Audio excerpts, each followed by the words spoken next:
नाफेडच्या शेतकरी लुटीविरोधात संभाजी ब्रिगेड आक्रमक. बेमुदत उपोषणाचा दुसरा दिवस.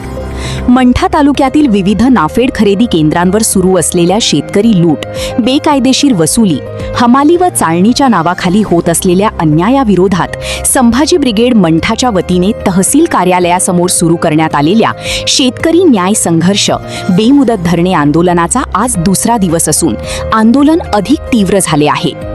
तालुक्यातील विविध गावांमधून मोठ्या संख्येने शेतकरी, युवक, कार्यकर्ते आणि नागरिक आंदोलनात सहभागी झाले आहेत.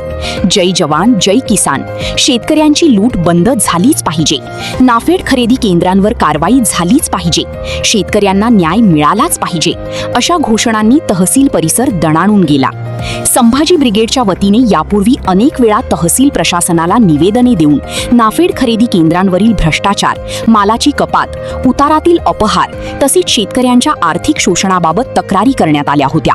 मात्र प्रशासनाकडून कोणतीही ठोस कारवाई न झाल्याने अखेर आंदोलनाचा मार्ग स्वीकारण्यात आला आहे. आंदोलन शांततेत व लोकशाही मार्गाने सुरू असून प्रशासनाने तात्काळ संबंधित नाफेड खरेदी केंद्रांची चौकशी करून दोषींवर कठोर कारवाई करावी अशी मागणी आंदोलकांकडून करण्यात आली आहे. दुसऱ्या दिवशीही आंदोलनस्थळी शेतकरी व नागरिकांची मोठी उपस्थिती पाहायला मिळत आहे.